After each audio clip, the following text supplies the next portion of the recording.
E eu vou começar fazendo uma breve apresentação aqui, para sobrar mais tempo para a gente bater um papo. E eu vou começar mostrando alguns vídeos aqui bem interessantes, com exemplos reais de aplicações de inteligência artificial. Aqui você tem um carro autônomo, né, já projetado para não ter direção e nem lado, ele anda para trás, para frente. E a Amazon, inclusive, comprou a empresa que fez esse projeto, está em estado avançado. Você diz para onde você quer ir e ele te leva. A gente tem na área de construção, de mineradoras também. Aqui outro exemplo bacana, aqui já uma empresa oferecendo esse tipo de equipamento para mineradoras, né, que são todos caminhões aqui, tratores, sem piloto. Né, você consegue pilotar à distância, né, e você consegue, uma pessoa só, controlar 3 ou 4 desses, porque também tem uma inteligência artificial relacionada, né, ou embutida de alguma forma nesse tipo de maquinário. Aqui é algo, aqui tem, né, o pessoal guiando. A gente tem aqui um outro exemplo bacana que também já está sendo vendido. É um robô, ainda muito caro, R$ 400 mil quando eu vi, mas é uma empresa que desenvolve pesquisa em robótica. E olhem que bacana, né, o nível de flexibilidade dessa mão. Né, ele consegue andar, ele consegue pegar coisas, ele consegue reconhecer objetos, né, interagir com o ambiente. E a inteligência artificial entra nesse tipo de equipamento, principalmente na compreensão do ambiente, reconhecer objetos e também para definir estratégias para chegar até o objeto, né, abrir uma porta, para atingir algum objetivo. Toda essa parte, né, envolve algum tipo de inteligência, do que a gente chama de inteligência artificial. A gente tem também uma outra área que é a inteligência artificial. Tem feito progressos incríveis na área médica. Aqui é uma competição que aconteceu na China, para identificar algum tipo de problemas em esse tipo de imagem, né, tomográfica do cérebro. E eles juntaram vários médicos para competir com um software de inteligência artificial que conseguiu derrotar médicos de alto nível na China para identificar algum tipo de doença, que é hematomas nesse caso, para auxiliar, né, na área médica. Até na, na, na construção de vacinas, né, que a gente tem ouvido falar muito aí, o corona, sequenciamento do DNA, para identificar qual é a parte do DNA que, né, nos preocupa, ou do RNA nesse caso, né, que o corona ele tem é um vírus do tipo RNA, né, tem esse tipo de estrutura. E a vacina usa um RNA mensageiro. Esse vídeo é bacana, que explica o funcionamento da vacina. Mas para você chegar em medicamentos, em vacinas, tem várias etapas que a IA pode e já tem ajudado. Muitas das coisas, né, que é feito hoje na medicina, de importante, tem etapas que envolvem tecnologias que a gente engloba nessa área chamada inteligência artificial. Aqui, para finalizar, um último exemplo, também é um equipamento que já está sendo vendido, que permite a tradução simultânea entre duas línguas. Aqui tem alguém falando em chinês, né, e você tem esse dispositivo aqui no ouvido. E quando um fala, né, esse dispositivo tem um microfone que captura isso, faz a tradução e a pessoa escuta a tradução. Então, esse tipo de tecnologia de tradução, né, na área de texto, na área de reconhecer, em redes sociais, por exemplo, se estão falando mal ou bem de alguém, ou já para gerar respostas automáticas. Então, existe aí já softwares funcionando nessa área, existem coisas sendo estudadas que vão revolucionar ainda mais essas áreas e que já estão algumas delas disponíveis no mercado. Eu vou voltar aqui para os slides para falar um pouco do que é, então, a inteligência artificial. Uma coisa, primeiro, para desmistificar, não é alguma coisa nova a inteligência artificial.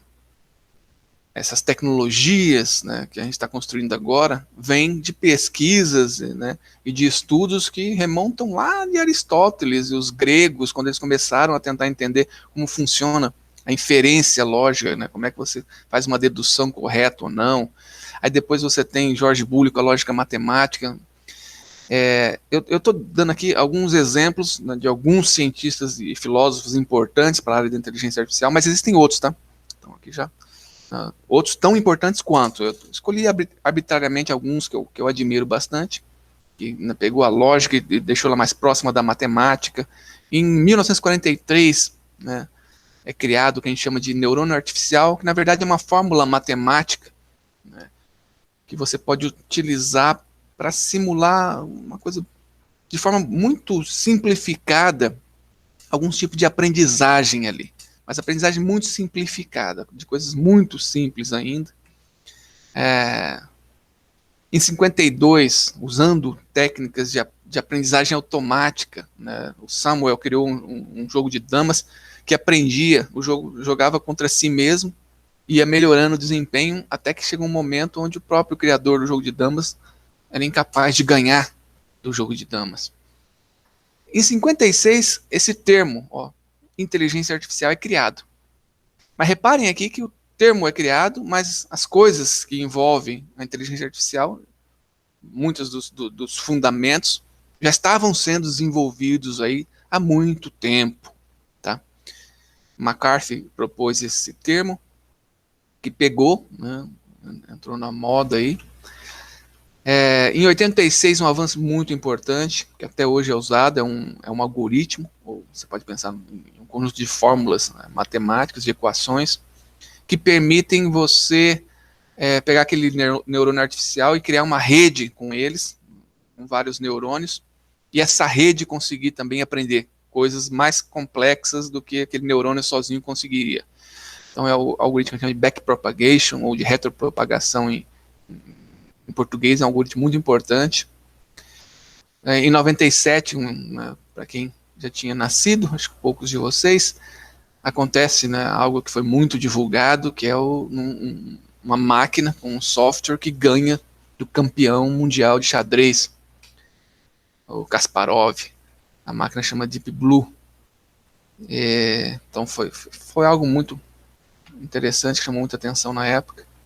Em 2006, surge um outro termo chamado Deep Learning, que é extremamente importante para o que está acontecendo hoje, é o que está muito na moda, é uma sub-área da aprendizagem automática, que por sua vez é uma sub-área da inteligência artificial. O Deep Learning,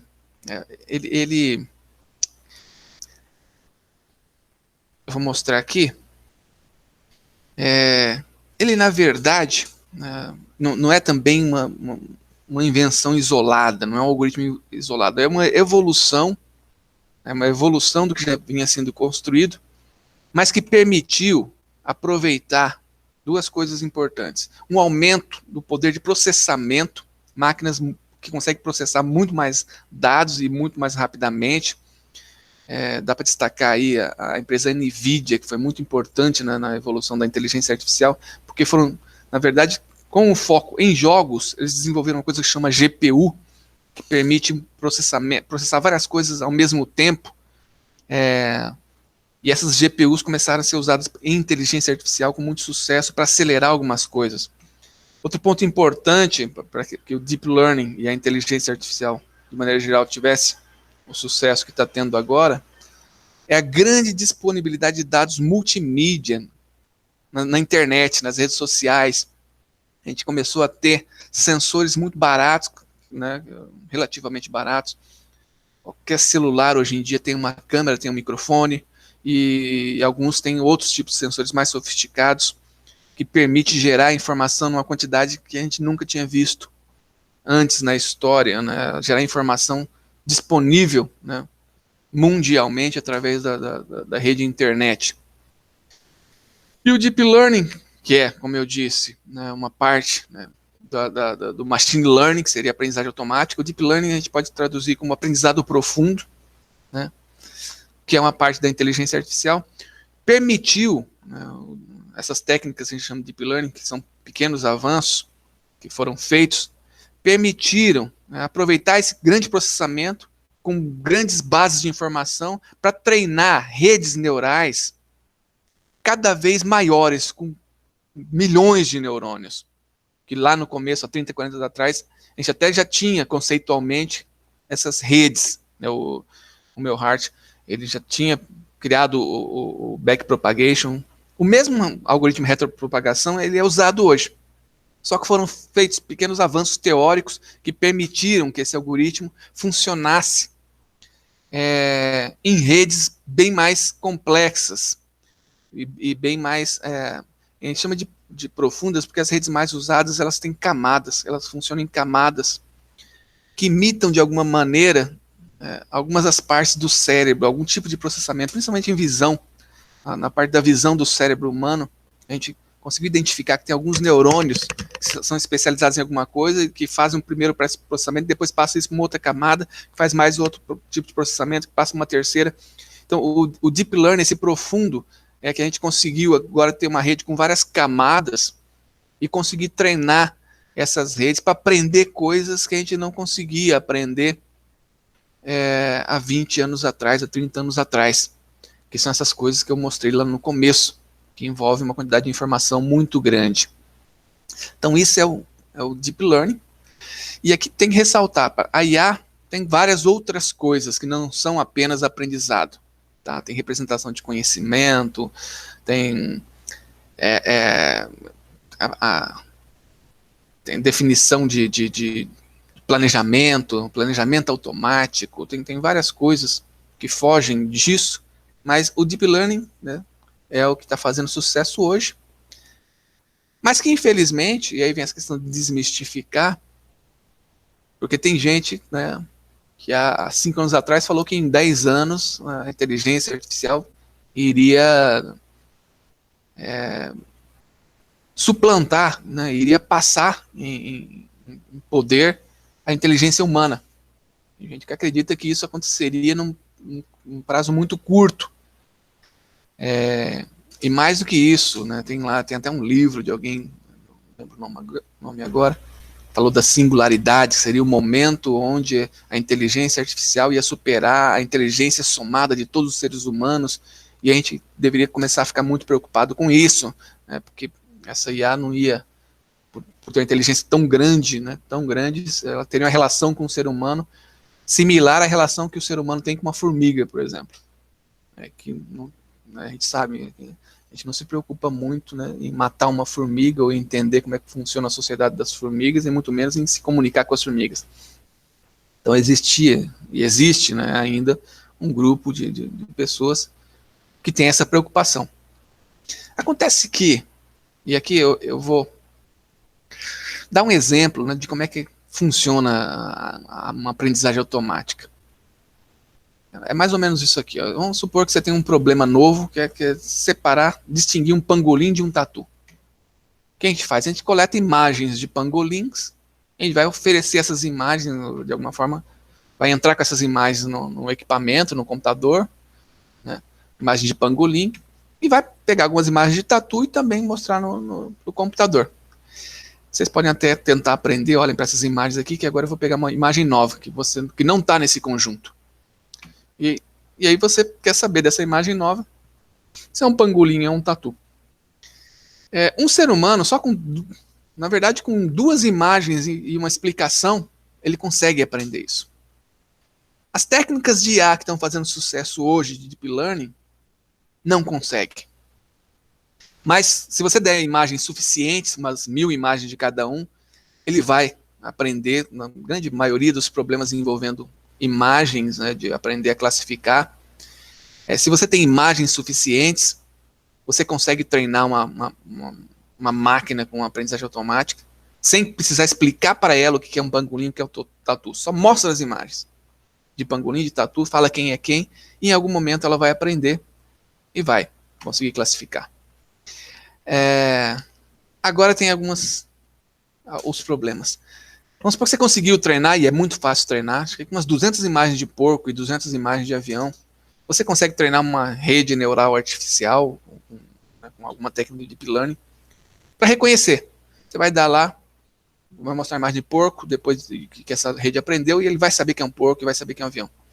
Só que há algum tempo atrás a gente descobriu o seguinte: se você pegar essa imagem de porco e construir pegar uma imagem desse tipo aí que eu mostrei de ruído, e somar essa imagem na imagem de porco, essa imagem aqui ela é preparada de forma que essas cores que você vai acrescentar na imagem não vão mexer muito com a imagem. É tipo se você pegasse o amarelo e escurecesse um pouquinho o amarelo, mas tipo 0,02%. Quando eu pego esse ruído aqui, essa imagem, e combino com essa imagem do porco, essa é a imagem resultante. Reparem que para nós, seres humanos, a gente nem consegue ver diferença. A gente bate o olho nessa nova imagem aqui e a gente vê que é um porco. Só que isso foi feito com sistemas avançados de inteligência artificial. A gente que treinou ali, que estava funcionando muito bem com as imagens de porco e avião, quase não errava, acertava quase tudo. E alguém pegou e introduziu esse ruído nessa imagem do porco, botou para essa mesma rede, perguntou o que era, e essa rede falou: isso é um avião. Ainda botou ali 98% de certeza. Isso foi feito com vários outros tipos de problemas. Isso é uma área de estudo importante hoje, que são redes adversárias, o ataque adversário. É uma área importante da inteligência artificial. É um problema importante e que, na verdade, escancara aí um grande problema da inteligência artificial, que ela está muito distante de funcionar como a inteligência humana funciona. Porque se funcionasse, não caía numa pegadinha tão simples como essa. Aqui tem outra. Aqui é uma criança segurando, né, uma escova de dente. Era uma rede que estava sendo treinada para criar descrições de imagem, para descrever uma imagem. E essa rede também, que usa o estado da arte, as coisas mais avançadas de IA, produziu essa descrição: um menino segurando um taco de beisebol. Nesses dois casos, né, fica muito evidente que essas técnicas de deep learning atuais, né, não estão aprendendo do jeito que um ser humano aprende. Não quer dizer que não estejam aprendendo. Elas tanto conseguem aprender coisas, como estão sendo úteis aí e resolvendo problemas em várias áreas. Mas elas não têm, e aí, para fechar aqui, não tem algumas coisas importantes que eu coloco como as limitações da inteligência artificial no estágio atual. Primeiro, ela não é capaz de formular teorias e utilizar lógica quando ela está aprendendo. Tá? Ela, na verdade, ela aprende a reconhecer padrões. Você joga um monte de exemplos de coisas, né? E ela aprende a distinguir esses exemplos, mas sem formular teorias do porquê, né, esses exemplos são diferentes, ou porque o exemplo A é de uma classe B, né, por que aquilo é um porco, aquilo é um avião, né, a asa. Ela não consegue utilizar, como o ser humano consegue, a informação de uma teoria que descreve aquele fenômeno para tentar escapar de erros que o simples reconhecimento de padrões não permitem você distinguir. Então a IA não tem um senso comum, ela não compreende nem os conceitos básicos de como funciona a vida no cotidiano. E com isso, né, a gente tem aquele problema da criança ali segurando uma escova e a IA não perceber que não tem como aquilo ser um taco de beisebol. Mesmo parecendo, né, dependendo dos exemplos que você usou para treinar, tem um formato de um taco de beisebol, pode ter até a cor. Você pode, inclusive, ter uma escova de dente, né, que imita um taco de beisebol e que um ser humano não vai cair nessa pegadinha de jeito nenhum, pelo vasto conhecimento de senso comum que a gente vai acumulando durante a vida e que as IAs, o que chama hoje, né, a IA que está fazendo sucesso. Eu gosto de ressaltar isso. Para cada problema desse, tem gente tentando encontrar uma solução e estudando. Mas a IA, que faz sucesso, que faz propaganda, que tem os investimentos, ela é muito especializada. Você treina aquela IA para resolver um problema e você não consegue transferir o conhecimento de um problema muito facilmente para outro. Então, essa é uma limitação importante. Então, ela está muito longe ainda de atingir essa adaptabilidade humana. Mas ela consegue superar o ser humano em várias tarefas específicas. Então, é alguma coisa, a conclusão final aqui. A IA é algo que tem um potencial transformador enorme, mas no estágio atual, que é um avanço, que foi avançando, né, em pequenos passos, ela nem deveria, na minha opinião, ser chamada de inteligência. Não é algo, né, que no sentido comum alguém chamaria de inteligência, no sentido humano. O que a gente tem, na verdade, e tem um outro nome de uma outra área chamada reconhecimento de padrões, né, a gente tem um avanço enorme em máquinas capazes de reconhecer padrões.